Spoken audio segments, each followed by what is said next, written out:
If she's, as you say, a victim of a miscarriage of justice, then there would be no obvious reason why she would not want to cooperate with the authorities. Is your position, as her brother, is your position that these victims are all lying? There's a lot of speculation about whether Epstein was some kind of Israeli agent. Your father, Robert Maxwell, was also an Israeli agent, maybe also working for Mossad. What can you say about that? Do you believe Jeffrey Epstein killed himself?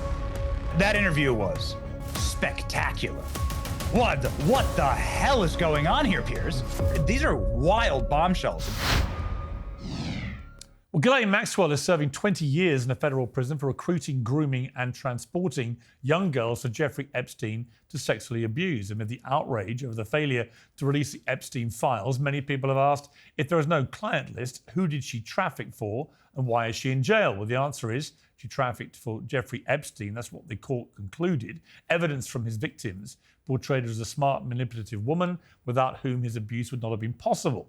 But Maxwell's family is appealing the conviction, and political pressure in the United States for Maxwell to testify before Congress could present an opportunity. The House Oversight Committee has literally just approved a subpoena for her to do so. And Epstein's lawyer, Alan Dershowitz, said this.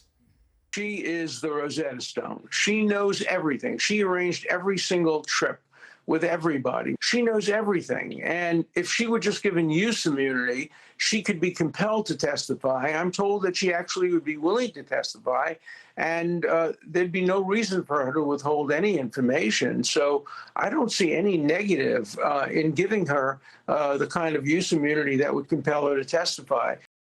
Well, President Trump and others in his administration clearly believe there is too much circumstantial evidence in the case files, too many people who'd be guilty by association with a man who obsessively curated influential contacts for whatever reason.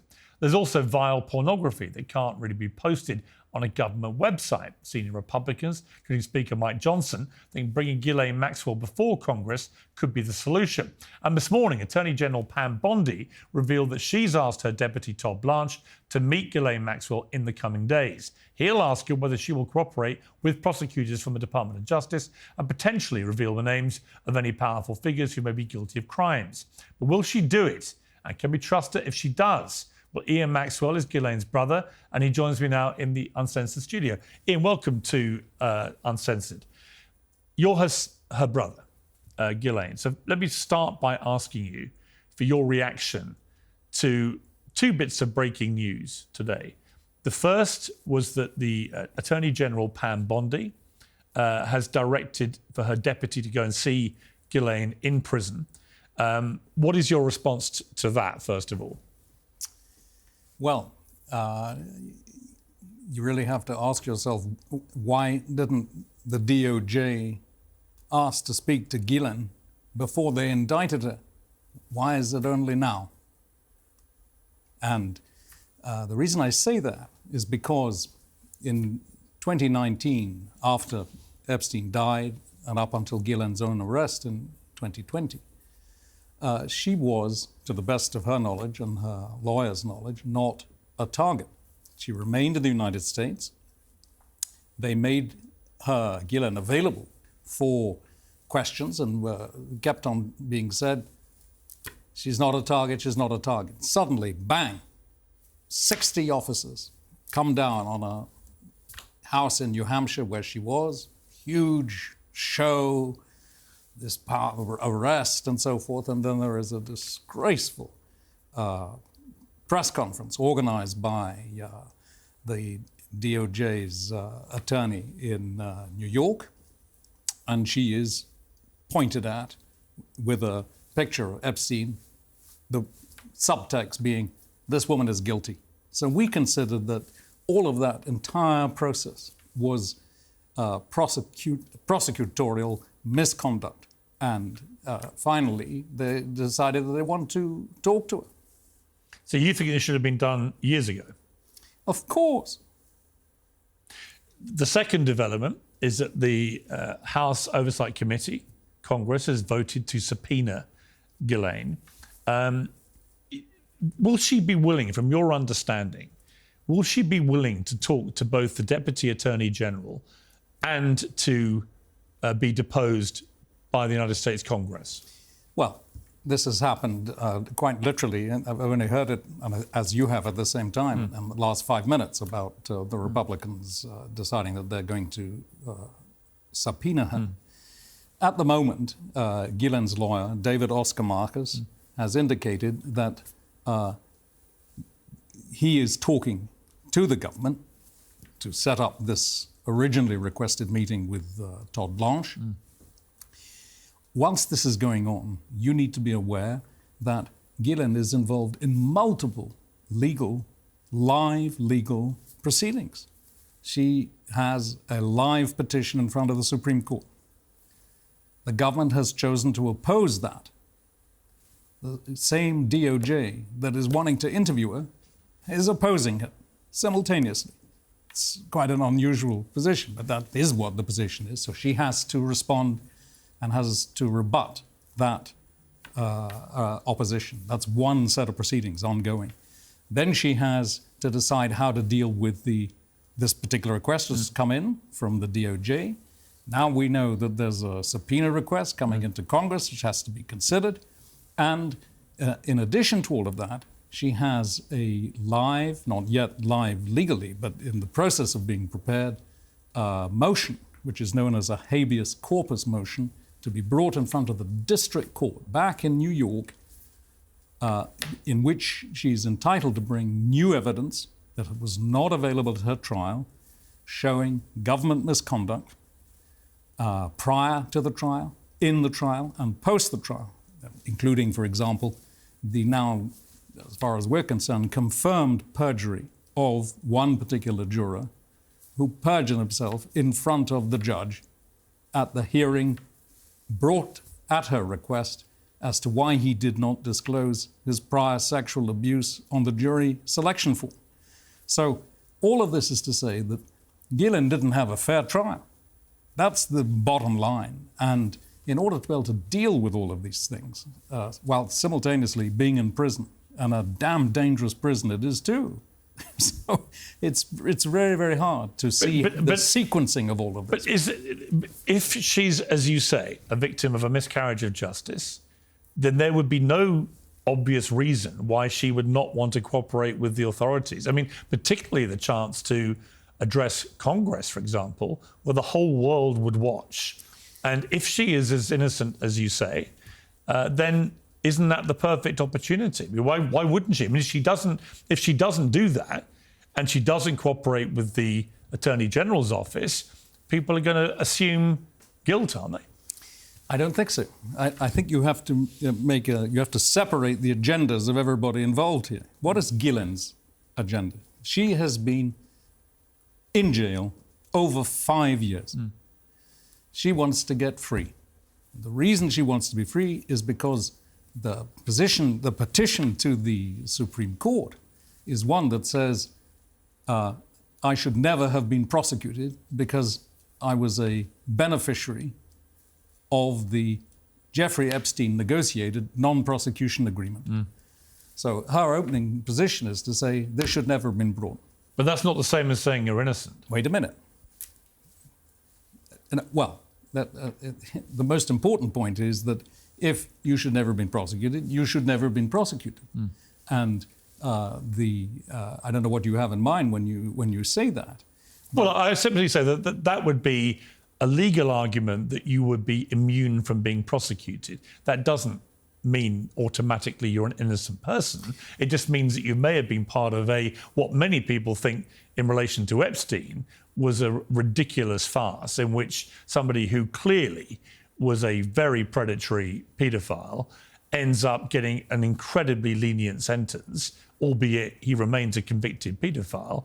And so anyone associated with him in that case, if you were immune from prosecution, the court of public opinion is not going to view that as an assertion of your innocence. Summer is here and everyone knows to protect their skin from the sun. But what if you could also protect it from collagen loss and inflammation, even repairing damage you did when you were younger? Well, the good news is that you can. Something I learned from the scientists at OneSkin. They can protect your skin from UV damage and work at the cellular level to repair damage and prevent collagen loss. It's packed with science-backed ingredients, including the OS1 peptide for protection, nourishment, and repair in one step. Our sponsor, OneSkin, is the world's first skin longevity company. By focusing on the cellular aspects of aging, OneSkin keeps your skin looking and acting younger for longer. For a limited time, you can try OneSkin with 15% off using code PIERS at oneskin.co. That's 15% off at oneskin.co with code PIERS. After your purchase, they'll ask you where you heard about them. So please show us your support by telling them that I sent you. Ghislaine her trial took place when she had one arm tied behind her back, both physically, because she was abused significantly in the 2 years prior to trial. She was under suicide watch, she was in an isolation cell, she was physically abused by the guards, she was woken up every 15 minutes and couldn't sleep for 2 years. So that's how she presented at trial. And then we now know that her trial was full of government misconduct. From the start, she was unable to bring evidence in her own defense, on the one hand. And for example, I'll give you one example. Well, she could have testified. She chose not to.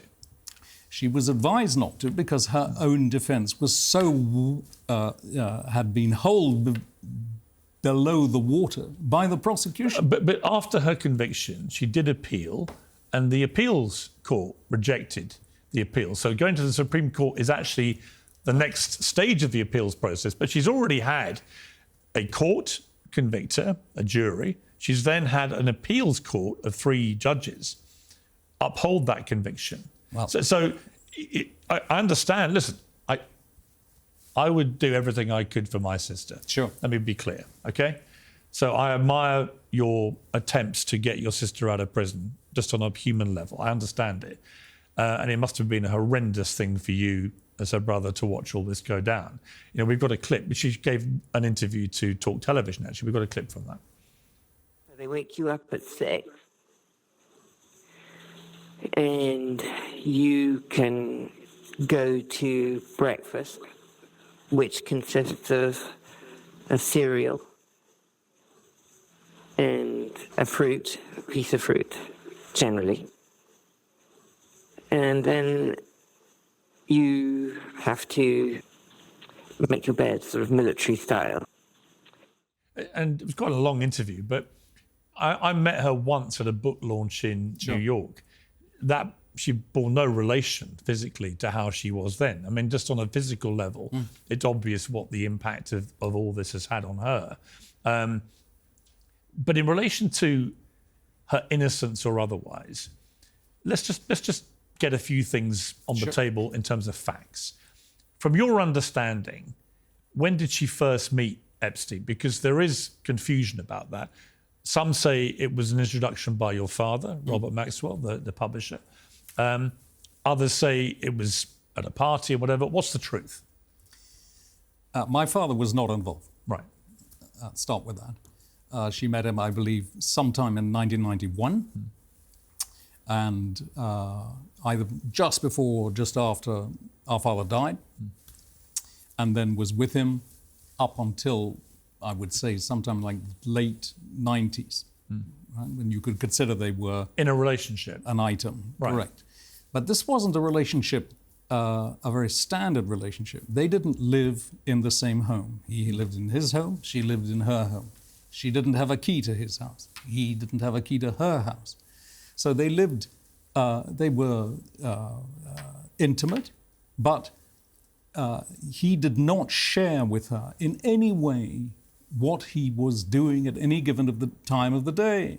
So we know, because evidence was already available before the start of the trial, that there are emails written by Epstein to associates saying, do not show this to Ghislaine.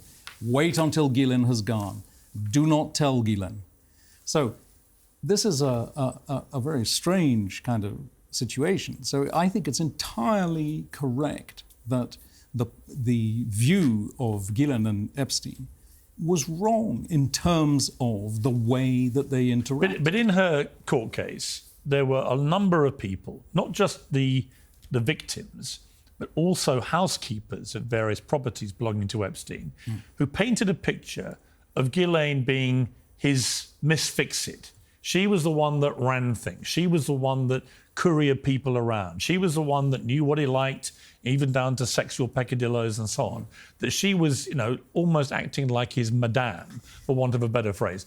And there were a number of people, many people, who painted the same picture, that she wasn't just some peripheral lover on the side who had no knowledge of his movements. She was, in many cases, planning his movements. Well, we now know from grand jury transcripts of the 2007-8 indictment of Jeffrey Epstein, the first time, which were released only in December 2024, so just a few months ago, by Governor DeSantis, that there is significant differences of what witnesses said, including witnesses, 3 or 4 of them, that came to the 2021 trial of Ghislaine, and what they said in the 2006-7 trial of indictment of Jeffrey Epstein. The defense were not provided those and could not, therefore, cross-examine the witnesses, including the women, the accusers, as to where this abuse took place, when this abuse took place. And it's critical because it goes to the ages of the girls in each case, not just isolated. And it goes to the veracity of core witnesses. And we know this, Piers, because of this. Their juror number 50 turned out to have lied on his jury form. You said that, yeah. Now, it's not just that he lied on his jury form about his prior sexual abuse, but we know because he spoke to an independent journalist of The Independent about what went on in that jury room and what influence he personally had on other jurors, and crucially on bits of evidence on what was considered important by the jury and what was not considered important. Okay, but let me just, for those who are not as familiar with the case as you obviously are, and I am, the women victims who testified, Jane, Kate and Carolyn were all pseudonyms. Annie Farmer testified under her real name. Testimony under oath from all these victims included Jane, who said that Ghislaine sometimes joined in on the sexualized massages with Epstein. Kate testified that Ghislaine had set up those sexual meetings. Carolyn testified that Ghislaine once touched her breasts, her hips and her butt, told her she had a great body for Epstein and his friends. She was 14 at the time, she said. And Annie Farmer, who did give her, or wanted to testify under her real name, testified that when she was just 16, Ghislaine massaged her naked chest at Epstein's New Mexico ranch in 1996. Is your position that they were all lying? Well, my position is that Ghislaine was never given the chance to cross-examine them properly on their testimony based on... I understand that, but that's a different... Based that's a on different new question. information But that's a different question. that was not available. No, but that's a different question. Is your position, as her brother, who's obviously talked to her about this myriad times, is your position that these victims are all lying? I believe my sister. She has consistently told the truth. Her lawyer just this morning said that she fully intends to continue telling the truth. And what's interesting is that as more and more things come out, as more and more examples of misconduct come out, the truth of Ghislaine is also coming out. And therefore, the short answer to your question is that Ghislaine has denied all of this, and I believe that she is telling the truth. But she stayed friends with Epstein after his conviction for being a paedophile. No, I think the position is this. The relationship came to an end, I would say, around about 1999. Right, but their friendship in terms of an intimate relationship. Yeah. Then in 2000, a key associate of Epstein by the name of Sarah Kellen was employed to do all of the arrangements of planes or whatever you will. the relationship between Ghislaine and Epstein at that point became essentially a professional relationship. And she was tasked with the renovations of his multiple houses and all that kind of But stuff. how long did she continue to be friends with him? The ups and downs of the economy can be stressful and worrying. One of the smartest ways to protect your savings is with diversification. And you can start by talking to the expert at Birch Gold Group. Gold's value has surged 40% in the past 12 months, driven by record-breaking central bank purchases. Even with global instability, demand for gold continues to grow. Birch Gold makes it easy. You can own gold to store at home, or you can convert an IRA or a 401k into a tax-sheltered gold IRA. Just text my name, Piers, to the number 989898, and Birch Gold will send you a free info kit on gold. There's no obligation, only useful information. With an A+ rating, with the Better Business Bureau, and tens of thousands of happy customers, Birch Gold lets you take control of your savings today. Text the word Piers, that's P-I-E-R-S, to 989898. It's hard to say. I mean, she was in a full-on relationship with a man called Ted Waite from 2003 to 2011. Certainly by the time of his conviction, I don't think that there was any meaningful continuing interaction. Look, my point is this. She stayed pretty close to him and friendly with him. I'm not saying what particular capacity, I accept they weren't lovers, but she certainly didn't distance herself or disown him, despite his conviction for procuring sex with an underage prostitute. So my question for you is, you're convinced of her absolute innocence here, and yet she knew this guy that she was so close to was a convicted paedophile from 2008-9 onwards. And my question to you would be, well, why would she still hang around with him? It's a question I would ask Prince Andrew. He was asked it, of course, in the infamous Newsnight interview, and all the others, is that you can make an argument. Donald Trump never saw him or dealt with him again, according to what he and his people have said. But there are many people, including Ghislaine, who continued to hang out with him. Well, and if I was her brother, that would raise a few alarm bells with me about actually whether she's telling me the full story. Because there it is in black and white. He was a convicted paedophile. Well, I would question you on your facts as to hanging around or remaining close or remaining friendly. I don't think that's the case with Ghislaine, and I think your dates are wrong. So she never saw him or talked to him again after 2008-9, after the conviction. But that's not what's been reported. Well, I think there is a picture, quite a well-known picture now, which was pointed to by the prosecutor when the day of Ghislaine's arrest, which shows her in quite a snug embrace with Epstein, which I think is dated to 2006 or something like that. Now, she was full out with this other fellow, Ted Waite, at the time, and we know that they bumped into Epstein at some social event, and he grabbed her round the neck, and someone took a picture.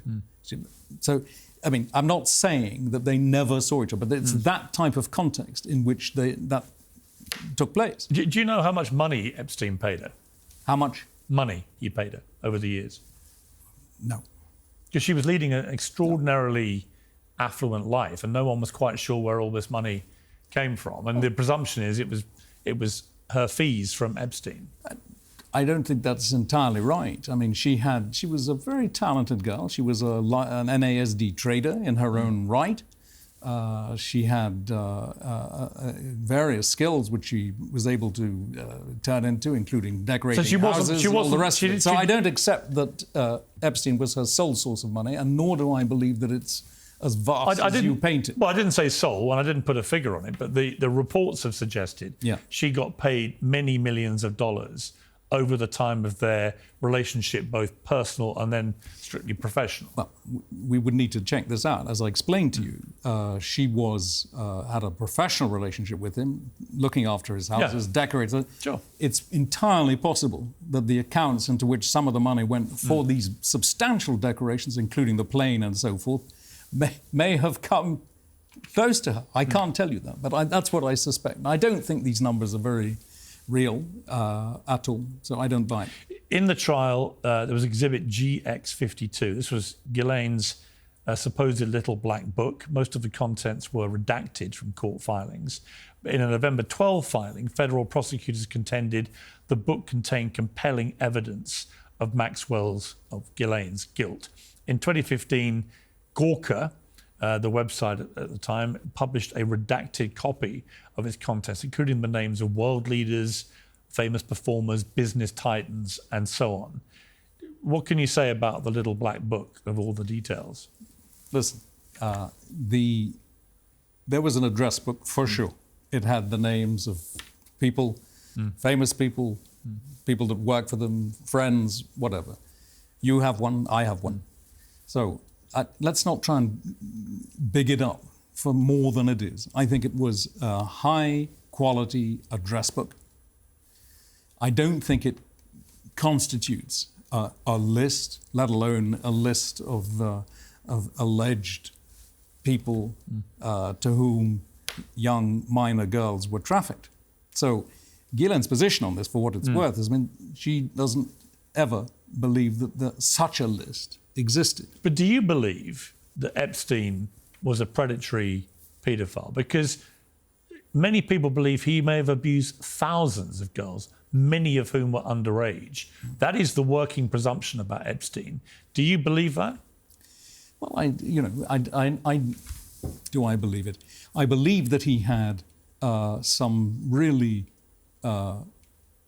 strange predilections for young girls. Well, it's called paedophilia. Let's call it what it is. Okay, you want to call it paedophilia? Well, he was convicted of it, so it's a pretty good indication that that's what fine. he liked. So there's no issue that was his modus operandi for his own pleasure. Right. But I don't believe that it goes beyond his own predilections. So all these men that were going to the island, going to the houses for these parties, Prince Andrew, for example, who was wrapped with his arm, photographed his arm around Virginia Giuffre with Ghislaine in the background. Well, let's deal with that. Well, we'll come to that in a moment. But, okay. Well, we will. But is your position, and obviously you would know from what Ghislaine's told you that it's her position, is the position that, yes, he was a massively predatory paedophile for decades, but that Ghislaine, who was around him for large amounts of that period, that she knew nothing about any of that? Well, we've got to go back in time. And I know you pressed it to one side, but in the 2006-7 indictment of Epstein, which is the first time the authorities booked him, if you want. Yeah. Right. The police detective who ran the entire charge for the Miami Police Department, which was responsible for doing the investigation, was asked on oath, was Ghislaine Maxwell a target? No. Was Ghislaine Maxwell's name mentioned? No. But that's not that wasn't my question. You've asked me a question about you. You made a statement. Forgive me. Can I finish? Yeah, but that wasn't the question. You said to me, you said to me, Ghislaine was there for a large part of decades. Yes. This just isn't true. Well, through the 90s and 2000s? No. That's a quick elision. It didn't happen. They meet in 91. They're intimate, I believe, until tail end of the 90s. The professional relationship begins then. The new associate I mentioned, Sarah Kellen, comes in, does all whatever the organizing of the normal backwards and forwards of his life is concerned with, and she goes with Ted Wade from 2003 to 2011. I've said they bumped into Epstein from time to time. So we're talking about, remember, the indictment alone runs 94, 2001 of Ghislaine's indictment. And I tried to explain to you that she was cut out of communications and cut out of his life in large elements. So this is a man who compartmentalized his life and compartmentalized his personal life.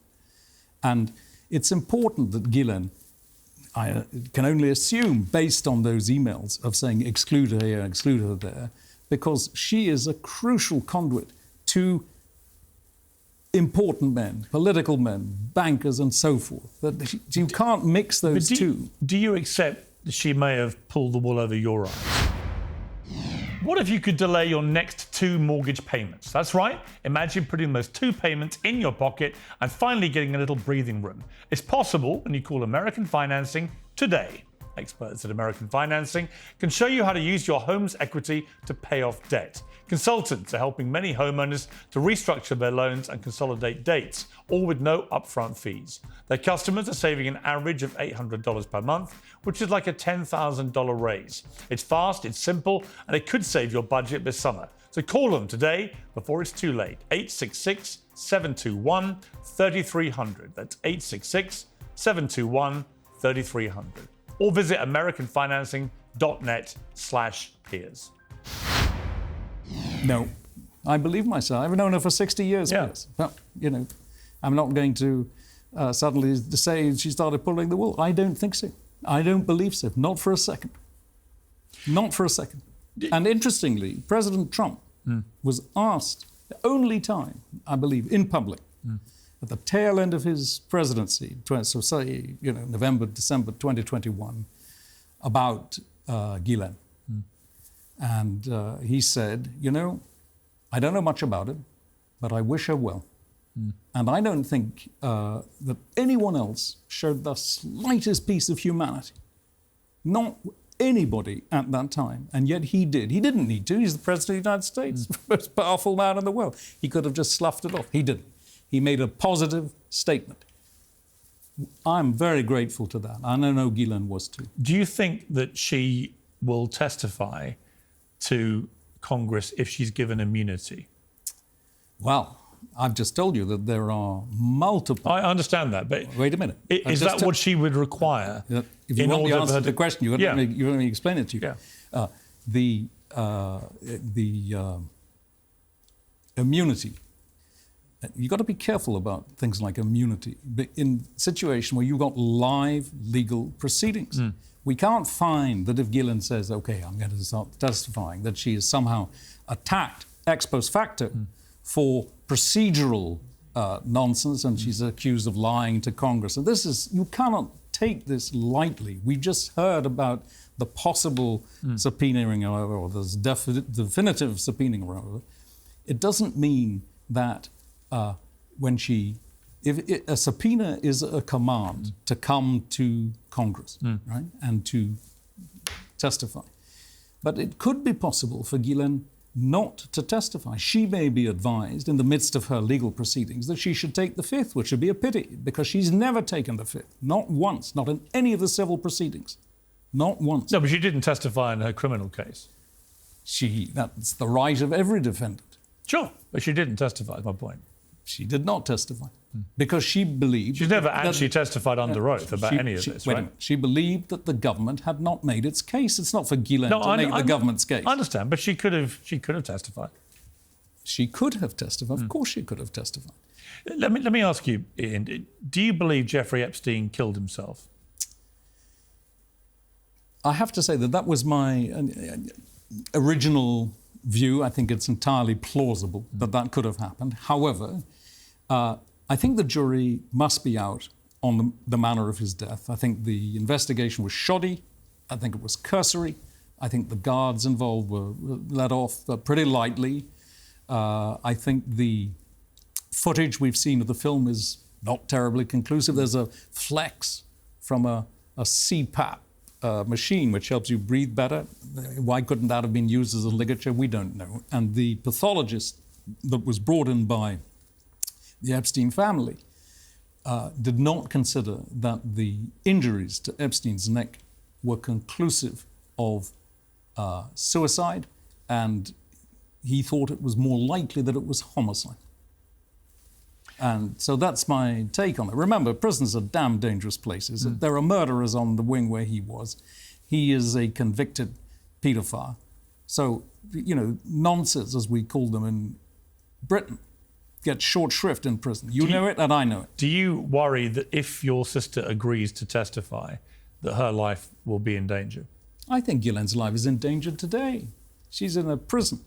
It's a violent place. And we know that there's heavy overcrowding in Tallahassee, that now higher category prisoners are being admitted. So yes, I think it's, the prisoners are awash with drugs. It's extremely violent. It also is so ridiculous. She has no paper. Piers, she can't even instruct her lawyers. I mean, what kind of a situation is this? Where is the justice in that system? Tell me briefly about the Prince Andrew photograph. The infamous picture with his arm around Virginia Giuffre, with your sister in the background. Some people have tried to cast aspersion over the veracity of that, but we know that Andrew paid a reported $11 million to avoid having this argument in public court. So what is your view of it? Well, you've made several points. The first thing I want to deal with is the photograph. This photograph was allegedly taken on the 10th of March, 2001. I think I'm right about that. The weekend of 10-11 March.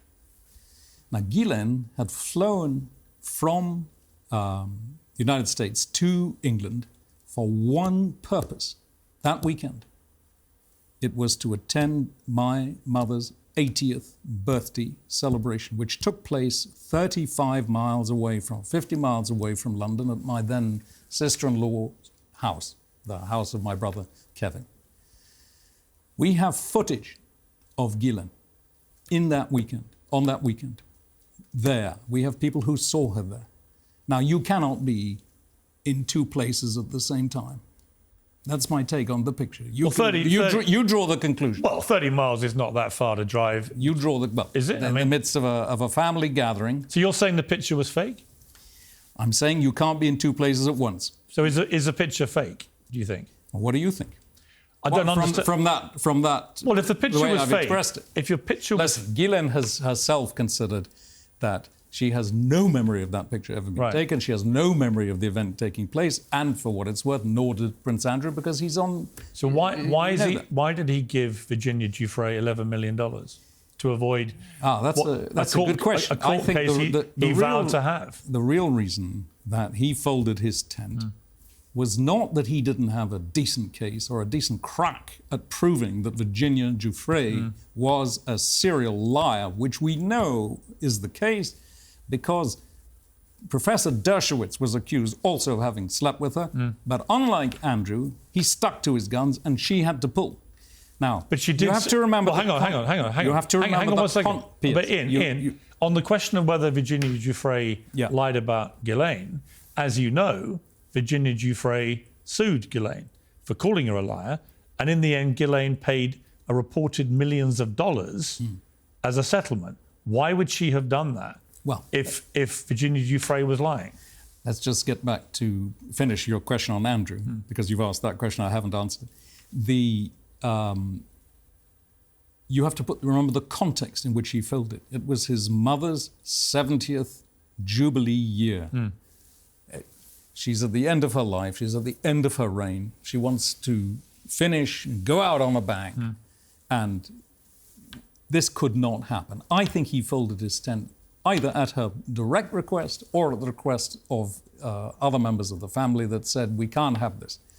It's too bad. You just have to fold it, take the pain, and just move on, right? Now, so that's as far as Andrew is concerned. In the case of Ghislaine, it's a really different position, because the transcripts of the civil case between Giuffre and Ghislaine found their way utterly inappropriately, and as we now know, illegally, into her criminal trial. But the transcripts as affecting Giuffre, so what came into the trial was all of what Ghislaine had to say and what Ghislaine did, but not what Giuffre has admitted and what Giuffre did. So part of what we want to get released, and which we hope that President Trump will authorize, and the DOJ will proceed, and Pam Bondi will get on with, is to have all of those transcripts in the public domain. But why did Ghislaine pay her millions of dollars? Listen, it reached a point where the matter was sealed. There would be no more finish to the whole thing. It was finished. She had enough. They came to an arrangement. We don't know what that arrangement was, actually. I don't know to this day. It finished. Just finally, there's a lot of speculation about whether Epstein was some kind of Israeli agent working for Mossad or some other entity. And there's also been a further suggestion that your father, Robert Maxwell, was also an Israeli agent, maybe also working for Mossad. What can you say about that? Well, just dealing with my father briefly, it's well known that he was a major supporter of the State of Israel. From its independence war of 1948, unknown to me, but described in a book that came out a few years ago, he was instrumental in ensuring that Israel had Spitfires and replacement parts required to defend itself and to ensure that it won that particular war. Later on, when he was a much more well-known man, he discovered the treachery of Vanunu. This was a man who had exposed Israel's nuclear secrets and ended up being quite helpful to Israel to get him and get him into jail.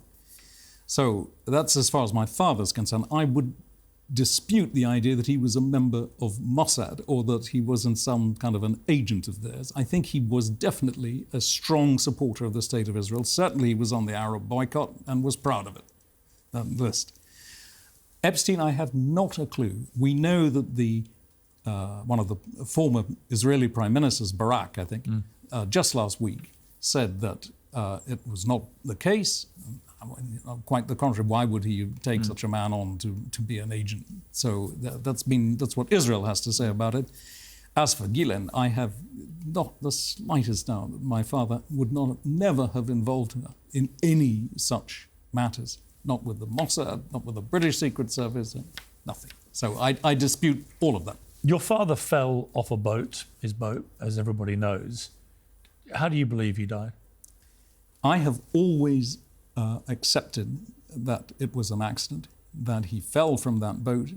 We know from some of the autopsy pictures released that there are really terrible tears in the muscles on his back, which would be indicating that he just tried to hang on either to the stairs or to the stern of the boat. He was not a well man at the time of his death. He was very, very overweight. And so I think that's good for me. And I just don't buy the murder, although Ghislaine does and has always thought that he was murdered. Have you had any contact with Prince Andrew? Have I? Yeah, recently. No, not recently. I think I met him at a time when Ghislaine was with him. Or, saw quite a bit of him. And that would have been at least 15, 18, 20 years ago. So no.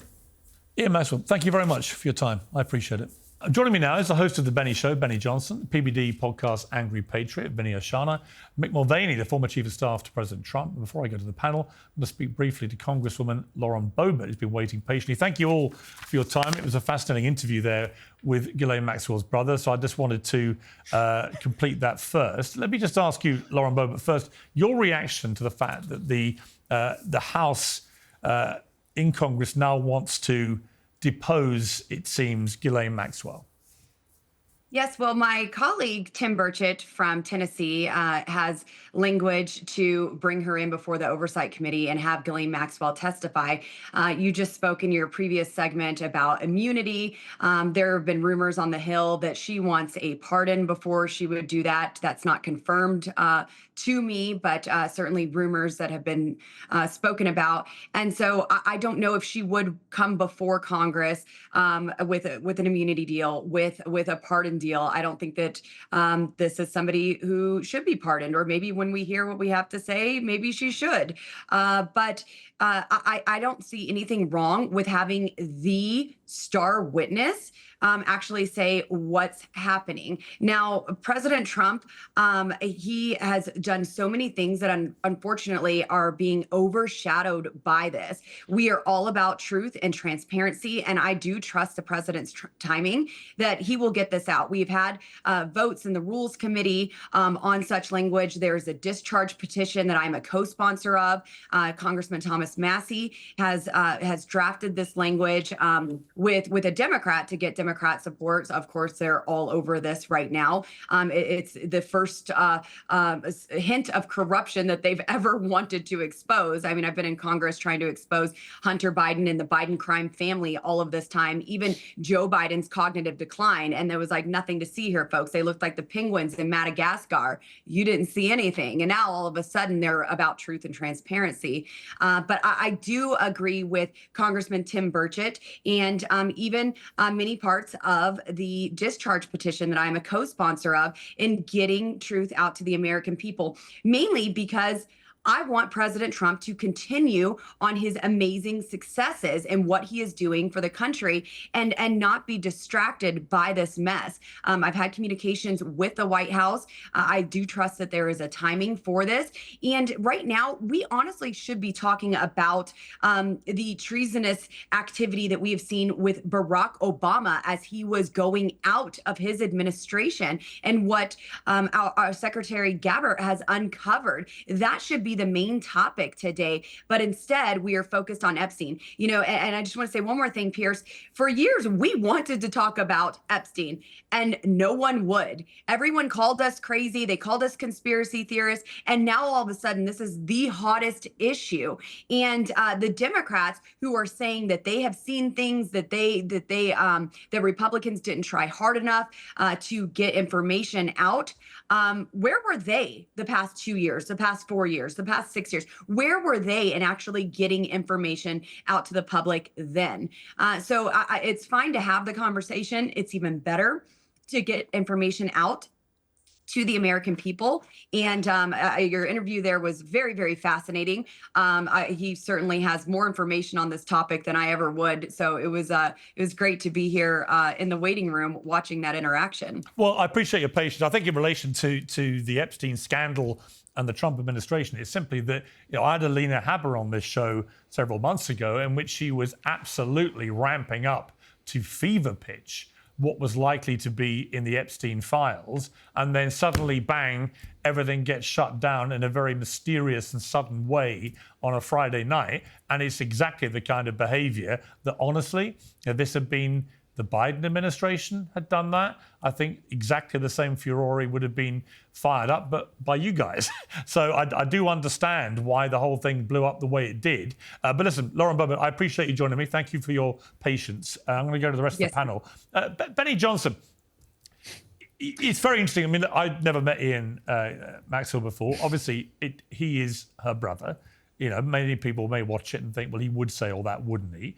And there may well be merit to some of the procedural arguments he's making about the way this all got played out. But it does remain the case that it's completely baffling to me how the only person who's ever been made legally accountable for the actions of Jeffrey Epstein, one of the most predatory pedophiles, certainly high-profile pedophiles in modern American history, is a woman who's languishing in jail. And no other men, apparently, were ever involved in any criminal activity with this guy. What is your view about this? First off, kudos to you, Piers. That interview was spectacular. What the hell is going on here, Piers? So he's saying that the Prince Andrew photo's fake? You're joking. He's saying that is a doctored photo. This is the opinion of the Maxwell family, that she never hung out with Prince Andrew. And then 2 questions later, he says, when they were all hanging out together with Prince Andrew, exactly what the hell just happened? That's crazy talk, man. And then his admissions about his father and his workings with foreign intel agencies. These are some bombshell admissions and some things that I really hope get asked in the federal testimony that is going to be elicited from Ghislaine Maxwell, that I have sources inside of the DOJ and the FBI that says that meeting is on the books. It's not something that they're dangling in front of us, Piers. It's not some shiny object. It's happening. It's already on the schedule, and it's going to happen. And so what's going to become of that? I'd really love to see the answers to that question. Ghislaine Maxwell is on the record saying she doesn't believe that Jeffrey Epstein killed himself. Well, why exactly? What was the operation? Did you literally sex traffic thousands of women to no one? Who was your father? Did you meet Prince Andrew? Is this a doctored photo, as you just elicited, out of her brother? These are wild bombshells. Bang on, Piers. That interview was something else. Well, also, I just think in the end, Andrew paid Virginia Giuffre $11 million reportedly to not go to court and clear his name as he vowed to. And secondly, Ghislaine Maxwell paid apparently several $1 million to Virginia Giuffre to avoid going to court and defending herself against her claims that the Virginia Giuffre was a liar. So, I agree that in America, a lot of people settle without any admission of fault or blame or guilt. However, when a load of people caught up in one of the biggest scandals of modern times are paying millions of dollars to people while simultaneously claiming they weren't victims, and nothing happened, and there's nothing to see here, Gov, I'm just not buying it. Well, here's, I think, the most important part. And if you speak with any federal prosecutor, as we've done multiple times on my show, you'll find something very strange here. And it really aligns perfectly and locks in with the Diddy trial. And there are major connections between the two. But here's the most major glaring connection that any federal prosecutor will scream from high heavens until his voice cracks over, which is you can't charge a RICO case without any co-conspirators. The way a RICO case and a kingpin case works, and Epstein's case was a kingpin case, was you start bringing in the lower level people and charging them. Same thing with Diddy, with the RICO case. You bring in the people who brought in the prostitutes or found the young women, who set up the freak-offs, who set up Epstein's Island. You prosecute the pilots, you prosecute the underlings, and then you build yourself up to a RICO case. In both cases, it was a wrap-up operation. The prosecution, Piers, was the cover-up. This was an opportunity for the federal government to seal something, not to expose something. And that's what has bothered so many people. They are intricately connected. Okay, Vinny, do you accept that this has all been handled incredibly badly by the Trump administration? Because I think that's inarguable now, right? I mean, they walked everybody up the hill, and then right at the point that certainly I think a lot of MAGA voters were expecting to have full disclosure on all the Epstein files, Elon Musk suddenly goes public and says, bombshell. Donald Trump's, the biggest bombshell is that he's in the Epstein files. 2-3 weeks later, everything is shut down. You don't have to be a mad conspiracy theorist to say, well, what's going on here? I did, and I've known Donald Trump 20 years and like him very much, and I totally accept that he might be completely blameless when it comes to anything involving Epstein of a nefarious nature. But the sequence of events here is not good. Absolutely not, Piers, and it's good to see you again. And you. But yeah, Piers, and here's the thing, Piers. It's all the people, it's the team around him. Okay, Trump did make a promise, Piers, when he was asked, will you release JFK? Yes. Martin Luther King? Yes. 9/11? Yes. Jeffrey Epstein? Yeah.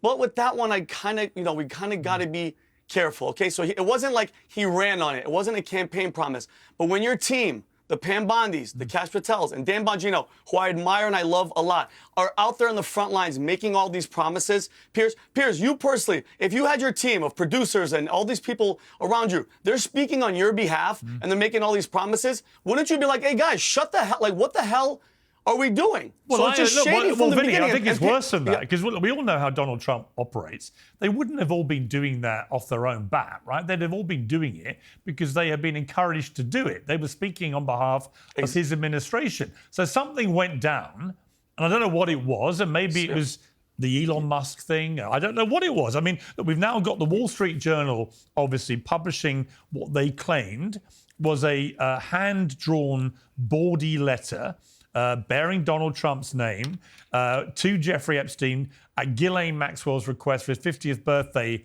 album in 2003.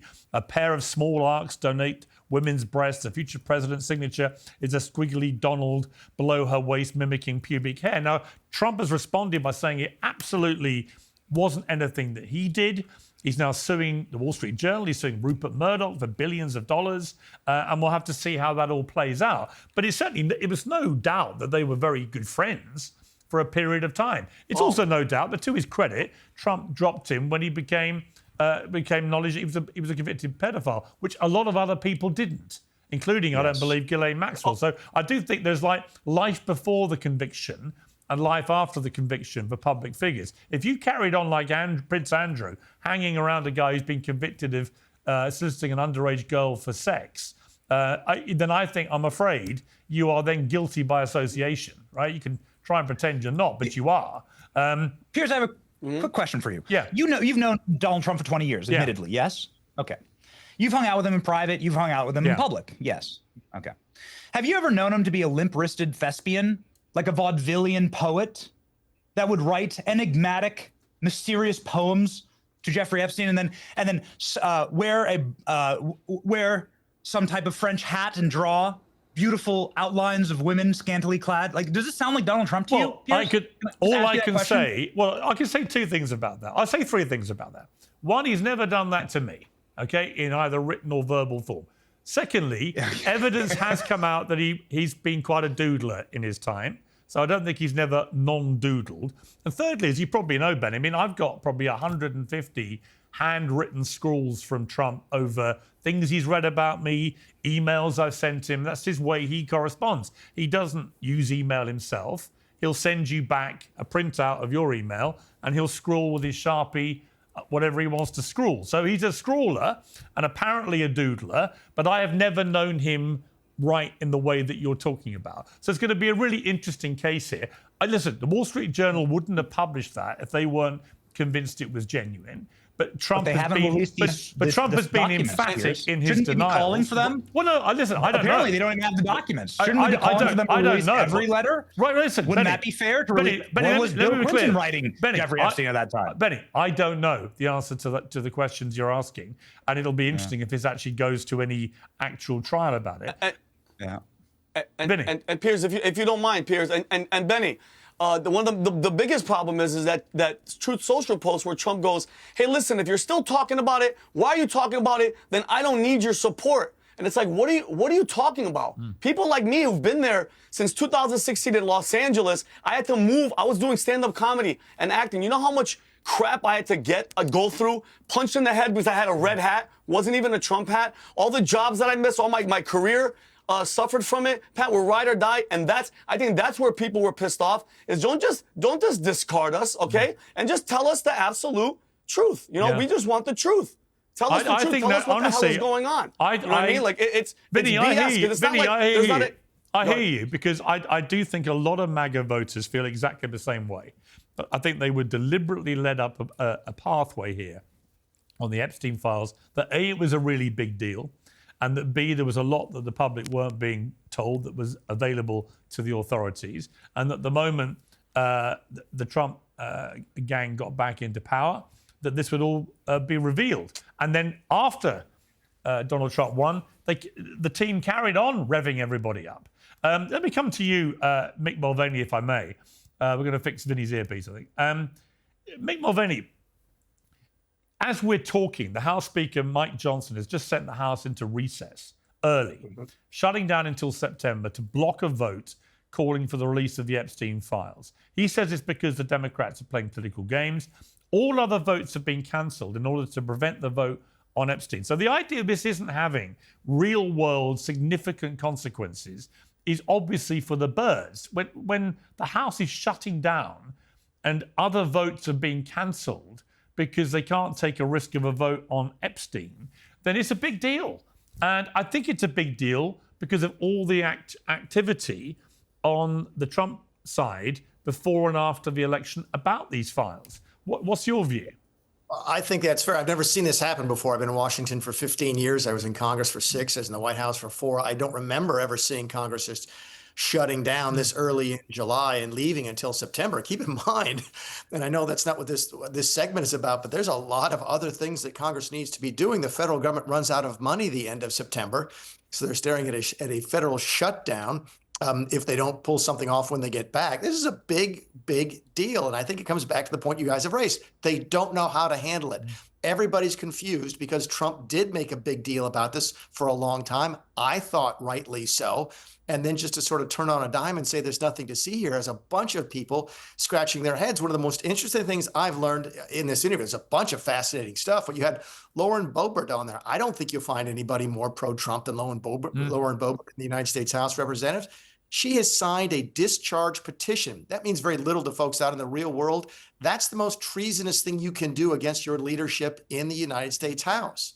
So if there's enough Republicans willing to go against the Speaker of the House and say, you know what, we don't care, we want this stuff to come out, that's also just sort of thumbing their nose at the president. Donald Trump a couple of weeks ago got asked, he goes, what does MAGA really mean? And he said, and he's got the right to say this, he says, MAGA means whatever I say it means. This is putting this to the test. I do think they've stepped here. I think they've already sort of tacitly admitted that by saying they're going to now try to release the grand jury testimony, see if that satisfies everybody. It won't. But they do have a problem here. And for the sake, look, to be perfectly clear, and I don't know if this has been, I think if anybody said this explicitly, I apologize for the repetition. I don't expect there's anything criminal about Donald Trump in these files. Is his name going to be in there? Sure, there's a bunch of names in there, but there's nothing incriminating here. Why do I believe that? Because if there were, the Democrats who have controlled this file for the last 4 years would have either leaked it out or put it out professionally. That's exactly, you know what? That's exactly what I think. And why wouldn't they? They're chucking everything else at him. They were trying to get him jailed left, right, and centre. Wouldn't it be worse than the Access All right, don't talk about worse than the Access Hollywood Benny. Yeah. Piers, unless they're on the list, like, think about it. You want to talk about Democrats? Like, of course they wouldn't want this out. Like, has anybody asked Bill Clinton why did Jeffrey Epstein visit the White? Yeah, but you see, Vinny, that's also a good point. But that also raises the question that given they hadn't released anything, then that's why everybody wanted the Republicans to, and then they didn't. Benny, my thing with Trump is you can normally tell when he's worried about something by the sheer volume of things he does to try and distract everybody's attention. And several days ago, he posted more than 24 times on his social media platform, Truth Social, in just a couple of hours, phony mugshots of Obama, showing him apparently being arrested in the Oval Office, posting about the NFL's Washington Commanders, demanding they change their name back to the Redskins, posting a video of a bikini-clad woman picking up and tossing a snake, a man somersaulting down a stairway, a red Lamborghini careering beneath a truck, a man jumping a fence and coming face-to-face with a speeding train, a woman breakdancing, a billiards tree, a man hacking away at a rock formation, a dirt biker doing stunts, a jet ski, a man ascending an obstacle course with a ladder, a man jump roping, a man pulling a block from a still-standing massive Jenga tower, a man tossing rubbish into a dumpster from his balcony, a man doing a flip, somebody carrying a heavy object on their shoulders, a man juggling a drop package of paper towels, and someone doing a skateboard trick. I mean, there's a lot of distraction there, Benny. That sounds like a great social media feed. It was actually very entertaining. Like I'm going to follow. Very entertaining, but normally something that he reserves for when he really is quite worried about something. Well, yes, that's right. It's the same account that's also posted, kill all terrorists, you dumb bastards, and posted constantly about Rosie O'Donnell. And somebody who also said he has a bigger button than Kim Jong-un. I think, Mick, you might have been at the White House, actually, when that when that post was, I have a big red button, and it actually works. Once again, this is President Trump, and the actions today, I don't know if, I know you weren't taking it live because we were doing the interview, but the actions that President Trump said today in the White House moments ago when he was asked about this, he fielded a number of questions on Epstein. He said, let Pam Bondi release everything.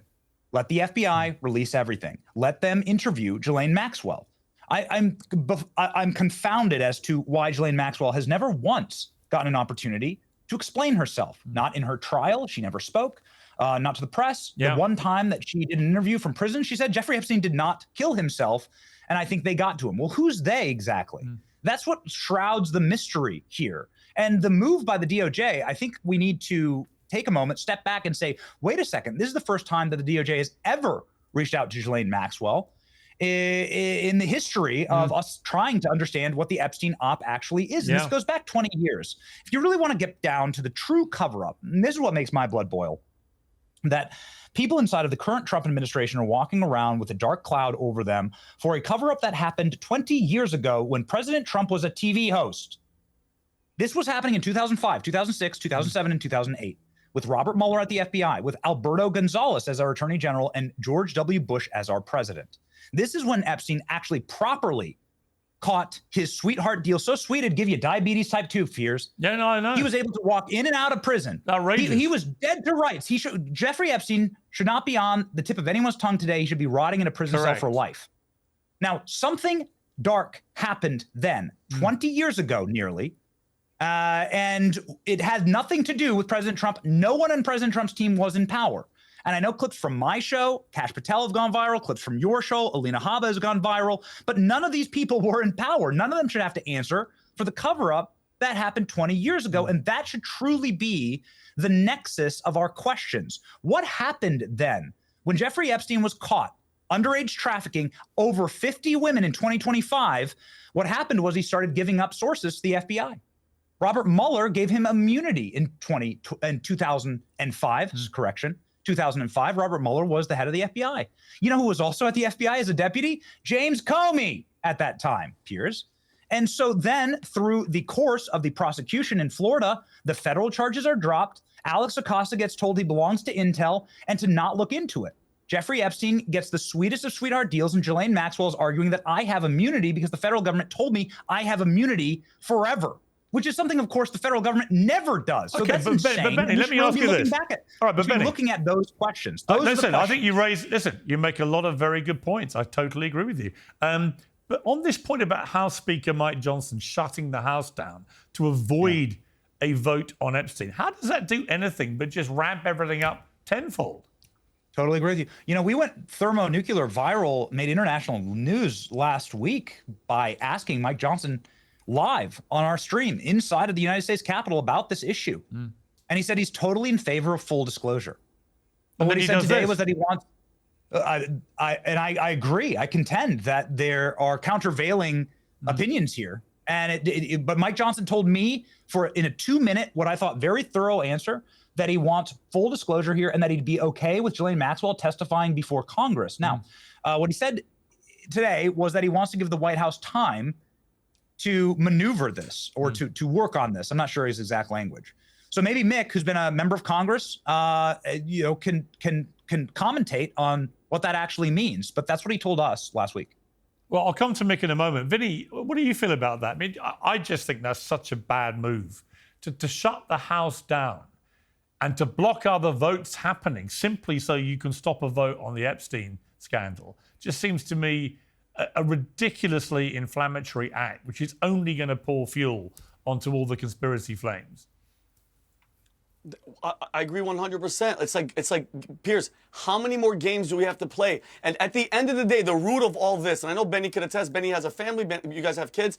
These are we're talking about children, okay? The most overlooked, uncared about freaking group of freaking people on the planet. We had 300,000 during Obama missing at the border. Trump, God bless him, they found with Thomas Homan 10,000. But at the crux of this whole thing, and Benny made a great point, 40, 50 women came out. We were, taken advantage of. We were sexually assaulted by this guy. And he's free to go, and it's the they. Who's Alex Acosta saying? They said he worked for intelligence. Who are they? Who are these people? And Piers, there's a lot of debate where people are like, why would you want to do this? Maybe society's built on all this blackmail. If he works for Mossad and they have all this dirt, then the whole system's going to come down. There's a Latin term, and it says, let justice be done, though the heavens fall. I don't give a damn, Piers, what happens to the system. We're talking about children that were raped, that were freaking potentially murdered, Piers. Because if you think about it, these children, these underage 13, I know Epstein loved girls with braces. Those are 10, 11-year-old girls. What do you think happens with them when they sleep with one of these higher up people, like a really famous person? You think they just let them go? No, they're discarded, Piers, and that's the main part of it. And Trump needs to wrangle this freaking team. You know what, Vinny? Yeah. We know what happens to some of them because we know what happened to Virginia Giuffre. She may not have been an impeccable witness. She obviously got things wrong with Alan Dershowitz. But the truth is, she was paid millions by Prince Andrew and by Ghislaine Maxwell not to go into a courtroom. And in my experience, when people pay millions of dollars to people, it's not because they've never met them or don't think there's anything to answer, right? So she recently, here's my point. She recently took her own life, right? So, some of these victims are actually taking their lives because of the appalling trauma that they went through. And so there are real-time consequences that are now that are reverberating for many years after all this stuff. He was one of the worst pedophiles in America. Let's be clear. And Ghislaine Maxwell was at his side for a lot of that time, and I just don't buy the protestations of innocence. Mick Mulvaney. Vinny, sorry. Go on, make your final point. Piers, me neither. And what was Prince Andrew? Pays $11 million. And what did the Queen do? What was his punishment? Jail? No, he was stripped of royal speaking duties. So if you're a pedophile and you're out there, your goal should be in a good family or be as rich and famous as possible, because then you could get away with it. All right, Piers? Why did Chase Bank paid almost $400 million? For what? Deutsche Bank paid $71 million to the victims. Where are all these people? If Ghislaine is in jail, Piers, where are the victims? You can't be in charge of a kingpin drug operation and you get arrested and there's no customers. What the hell are we talking about? I totally agree. Piers, is handling it horribly. Vinny, horribly. I completely agree. Mick Mulvaney, just finally, how damaging could all this be? Things seem to be moving at a fast lick here. And I do think this action by the Speaker is just going to absolutely ignite this. Because let's be honest, again, if this was the Biden administration and a Democrat Speaker of the House doing this to shut down a scandal because it may or may not, name Biden in it, all hell would be breaking loose from the other side. So I can only imagine how this is going to play out with the Democrats. You must be thinking Christmas has come early, right when they've been at their weakest point. But what do you think of the political damage that Trump potentially faces here? Because I listen to someone like Vinny, who's always been unbelievably supportive of Donald Trump. He's MAGA personified in so many ways. And I can feel the sense of slight betrayal with Vinny and slight, I've been let down here, and I don't blame him. I would do too. I mean, keep in mind, Donald Trump's not running again, but the other Republicans are. I think what you're seeing today with this suspension of Congress is that a tacit admission that they just don't know how to handle this. Lost in a lot of the discussion is the technicalities of the discharge petition would have been ripe tomorrow. So it would have been a privileged motion, and it could have passed as early tomorrow. And I think the House leadership just didn't know how to deal with that. So they tried to sort of take the next 6 weeks and figure out how to explain it, figure they have a better chance of winning in the press than they do on Capitol Hill. But they've got a tiger by the tail. They really do. This is one of the things that I think folks are really upset about is that Donald Trump has made a name for himself keeping his campaign promises. Yeah. He's done it on immigration. He's done it on taxes. This is the difference, right? He promised to do this. Now, I know Benny said he didn't exactly promise as aggressively. I don't remember that. I just remember him talking about the Epstein files during the campaign, and folks really are scratching their head. I think at the end of the day, 6 months from now, when we look back at this, if it's done in 6 months, it will be, okay, did Donald Trump create the MAGA movement, or did the MAGA movement create Donald Trump? That's a fascinating test. Yeah. Did Trump really dictate what MAGA is, or are they going to dictate it to him over the course of these Epstein files? That's going to be fascinating to watch. That's such a great question and such a great way to end. Guys, thank you again for your patience, but I think it was worth it to have that Ian Maxwell interview go a bit longer than we planned because it was so interesting. But I really appreciate your patience in waiting, and I really appreciate the debate we've had since it. Thank you very much. Piers Morgan Uncensored is proudly independent. The only boss around here is me. If you enjoy our show, we ask for only one simple thing. Hit subscribe on YouTube and follow Piers Morgan Uncensored on Spotify and Apple Podcasts. And in return, we will continue our mission to inform, irritate, and entertain. And we'll do it all for free. Independent, uncensored media has never been more critical, and we couldn't do it without you.